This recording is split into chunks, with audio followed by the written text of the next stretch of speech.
Hello students, I am Shubhangi Jain from MB International School, Nayagaon, Kota. Today we will start chapter number 2 of your history portion, that is Kings and Kingdoms of the Early Medieval Period. Chapter number 2, Kings and Kingdoms of the Early Medieval Period. In this chapter we will learn about the important kingdoms though were set up in during 700 to 1200, the tripartite struggle and the administration of the regional kingdoms, invasions of Mahmud of Ghazni, Muhammad of Gaur, and the battles of Tarayan, the Chola kingdom and the case study of the Cholas. So let's begin with our introduction.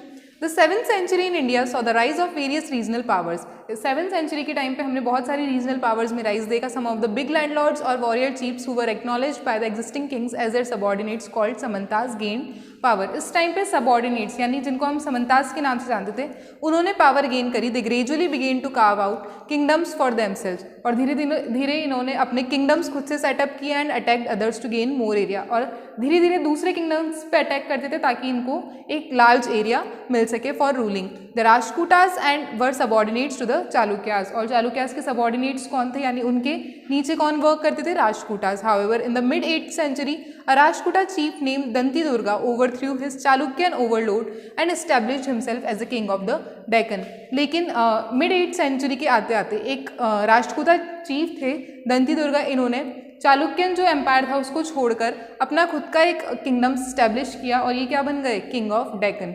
Man belonging to the other profession also began establishing kingdoms for themselves. और धीरे धीरे ऐसे men's जो दूसरे occupations में involve थे उन लोगों ने भी अपने किंगडम सेटअप करना स्टार्ट किया. For example Mayurashtraman from Kadamba dynasty and Harichandra from Gujar Pratihara dynasty were Brahmins who established kingdoms in the Karnataka and Rajasthan respectively. तो धीरे धीरे अब Brahmins भी अपने kingdom setup कर रहे थे. These kingdoms were not as vast as the empires created by Mauryas or the Guptas and they were involved in the constant warfare. ये kingdoms उतने बड़े नहीं थे जितने कि गुप्तास के हुआ करते थे या मौर्यास के हुआ करते थे, लेकिन ये लोग धीरे धीरे अपने वॉरफेयर में कॉन्स्टेंटली इन्वॉल्व थे. Some of the important dynasties of this periods were कौन कौन सी डायनेस्टीज थी यहाँ पे? राजपूतास, गुजर Pratiharas, Palas, Rashtrakutas and Cholas. You can see in the map the regional kingdoms of these kings. Now first one is the Rajputs. The word Rajput comes from a Sanskrit word. ये एक Sanskrit word से बना है राजपुत्र, जिसका मतलब होता है son of a king, king का बेटा. The term is applied to a group of warriors who claim to belong to the Kshatriya caste. ये लोग क्या क्लेम करते थे कि हम किससे बिलोंग करते हैं? क्षत्रिय कास्ट से. Clans claiming to be Rajput were spread out over north and northwestern India. और ये नॉर्थ से लेकर नॉर्थ वेस्ट एरिया तक स्प्रेड हो चुके थे. The Rajputs claim to be either Suryavanshi. इनका कहना था कि ये किसके डिसेंडेंट हैं? गॉड सन के. और ये अपने आप को क्या क्लेम करते थे कि हम कौन है? सूर्यवंशी. और the Chandravanshi which mean descendants of the moon. और ये अपने आप को सूर्यवंशी और चंद्रवंशी कहा करते थे. Some claims also claim that they emerged from a sacred fire. They belong to the fire family Agnikul. और इनका मानना ये भी था कि ये किससे बिलोंग करते हैं? अग्निकुल से, क्योंकि इनका जन्म किससे हुआ है? From fire. Where and how the Rajputs originated remains shrouded in the mystery. इतने सारे क्लेम्स होने के बाद ये बिलीव करना इम्पॉसिबल है कि इनका मेन मोटिव क्या था. Many believe that the Rajputs were the descendants of various tribes from Central Asia, such as इनकी tribes कौन कौन सी थी? Shakas, Kushanas, Huns and Gujars. These tribes married into the local communities और ये अपनी लोकल कम्युनिटीज़ में ही मैरिज करते थे. Major changes took place in the Indian subcontinent after the death of Harshvardhan.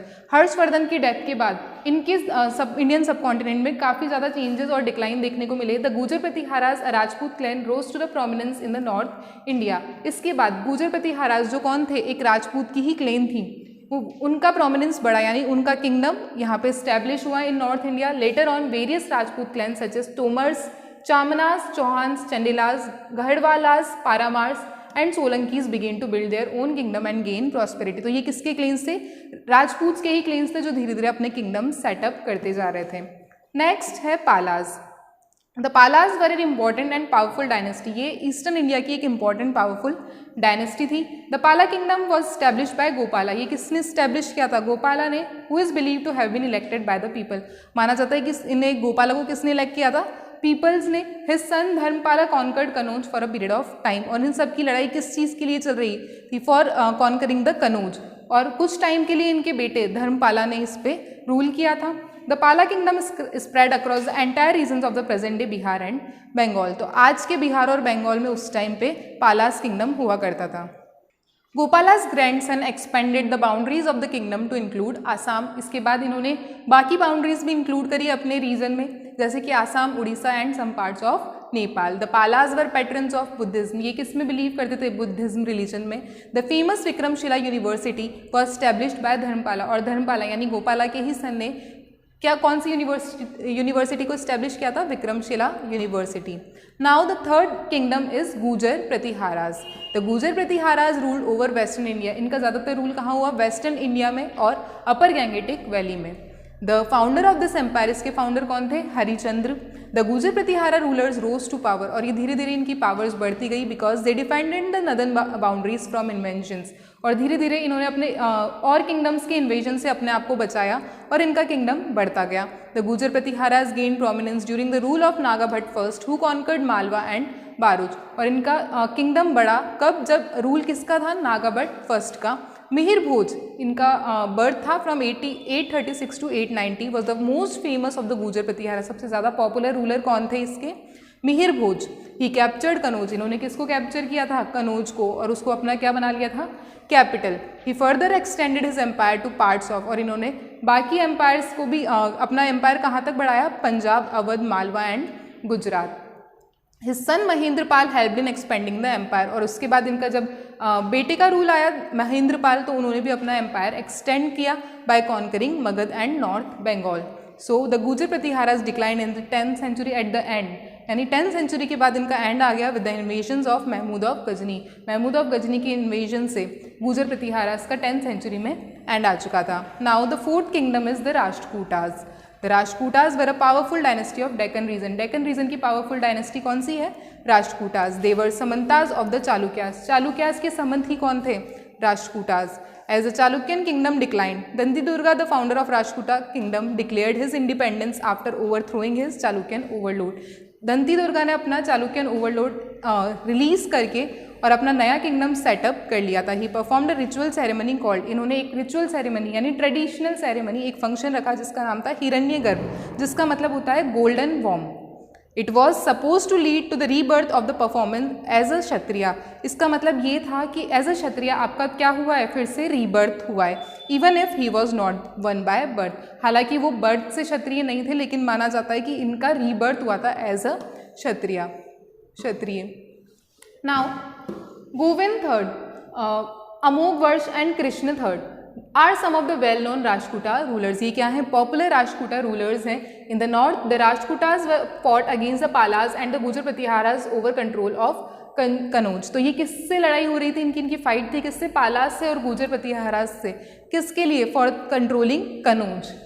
And in the south they came into territorial conflicts with the Pallavas of Kanchipuram, और south में भी इनकी किससे फाइट चल रही थी? पल्लवाज से। Next, the Rajputas encouraged the growth of Kannada. Amogh was a poet himself and he wrote poetry in Kannada. इन्होंने सबसे ज़्यादा ग्रोथ किसकी करी थी उस टाइम? कन्नड़ की। और अमोघ वर्ष खुद एक पोइट थे और उन्होंने पोइट्री लिखी थी किसके ऊपर? कन्नड़ के ऊपर। The Kailasanatha temple at Ellora and the Elephanta caves near Mumbai were constructed by the Rajputs. तो राजपूताज ने ही एलोरा केव्स यानी कि कैलाशनाथ टेम्पल एलोरा में और एलिफेंटा केव्स कहाँ बनाई थी? नियर मुंबई। नेक्स्ट ट्रिपर्टाइट स्ट्रगल, ये किन के बीच में एक स्ट्रगल थी यानी ये फाइट थी बिटवीन पालाज, गुजर प्रतिहाराज एंड राष्ट्रकूटाज, और किसके कंट्रोल के लिए? For controlling Kannauj. तो 3 जनों की फाइट थी, इसलिए हमने इसको बोला tripartite struggle. It is referred to as tripartite since it involve 3 parties. Kannauj was an important city. अब ये सब लोग कनौज को कंट्रोल क्यों करना चाहते थे? क्योंकि ये नॉर्थ इंडिया की सबसे इंपॉर्टेंट सिटी थी और यहाँ पे ये कहाँ लोकेटेड थी? अपर गैंगेटिक वैली में।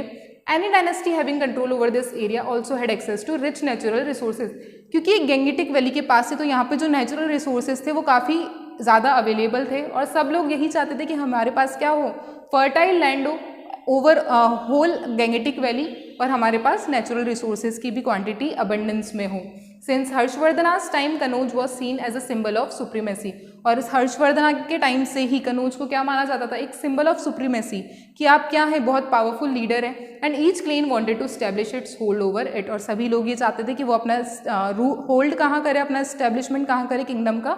Near Kannauj. This struggle which persisted for approximately 2 centuries weaken these 3 kingdoms, और ये तीनों किंगडम्स किसके लिए लड़ रहे थे? कनौज के लिए ही, और इसी वजह से इनका 2 सेंचुरीज तक जब ये फाइट चलती रही तो इनका किंगडम क्या हो गया? वीक हो गया। नेक्स्ट है administration of the regional kingdoms.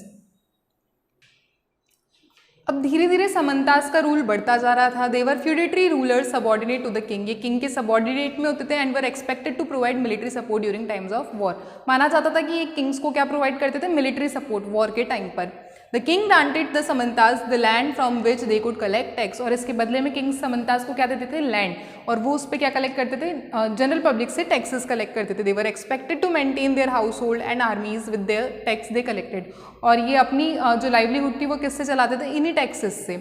The kings also gave land grants to the Brahmins who did not have to pay taxes on these lands, और वहीं पे किंग ब्राह्मण्स को भी लैंड ग्रांट करते थे जिसके ऊपर उनको टैक्स पे नहीं करना होता था। Some of the Samantas or Mandalikas became very powerful and found independent kingdoms for themselves like दंती दुर्गा, और कुछ समंतास या मंडलिकास काफ़ी पावरफुल हुए और उन्होंने अपने इंडिपेंडेंटली किंगडम सेटअप करे जैसे कि दंती दुर्गा ने किया था। They also adopted grander titles like Mahasamanta, इनको बड़े बड़े टाइटल्स दिए गए जैसे कि महासमंता, महामंडलेश्वरा, यानी कि the great Lord of a circle और a reason.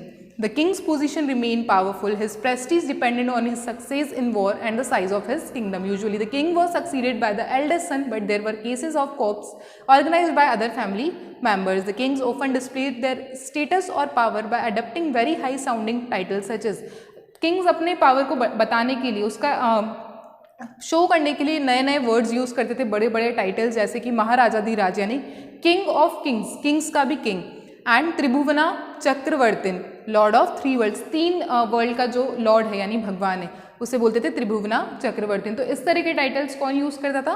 Kings. The sources of such informations are, और हमें इन सब चीज़ों के बारे में कहाँ से पता चलता है? सोर्सेज क्या है? प्रशस्तीज। प्रशस्ति क्या होती है? इसमें डिटेल्स होती है of the lives of rulers and their forefathers, rulers और उनके फोर फादर्स की पूरी लाइफ जो होती है वो लिखी होती है इनमें।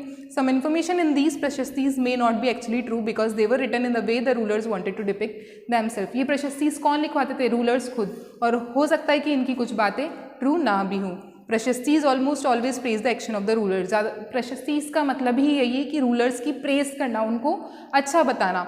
दे were written usually by Brahmins, और इनको कौन लिखता था? ब्राह्मण्स, और बदले में उनको क्या मिलते थे? Rewards. Rajatarangini river of kings is a historical chronicle of early India written in Sanskrit words by Kashmiri Brahmin Kalhana इन 1148। राजतरंगिनी भी इसी तरह की एक हिस्टोरिकल क्रॉनिकल है जिसको किसने लिखा है? Kashmiri Brahmin Kalhana. It is often critical about the Kashmiri rulers and their policies, लेकिन ये किस पे क्रिटिसाइज करती है? कश्मीरी रूलर्स और उनकी जो पॉलिसीज हुआ करती थी। It covers the entire span of history in the Kashmir region from the earliest times to the date of its composition. इसमें सब कुछ लिखा हुआ है कश्मीरी रीजन के बारे में। अब उस टाइम की इकनॉमी, जैसे हमने पढ़ा कि अलग अलग किंगडम्स थे, तो वहाँ की इकनॉमी कैसी होती थी, वहाँ की लाइफस्टाइल कैसी होती थी। Taxes were the main sources of revenue, सबसे ज़्यादा जो सोर्स ऑफ रेवेन्यू था किंग्स के लिए वो क्या था? Taxes. This revenue was use for maintaining the palace, इसी रेवेन्यू को वो किस लिए यूज़ करते थे? फॉर मेंटेनिंग द पैलेस, यानी महल को, और constructing temples and other buildings, conducting military campaigns and welfare activities. यही टैक्सेस क्या थे? सोर्सेज थे बाकी सारी एक्टिविटीज़ के लिए। Another method of obtaining resources was plunder.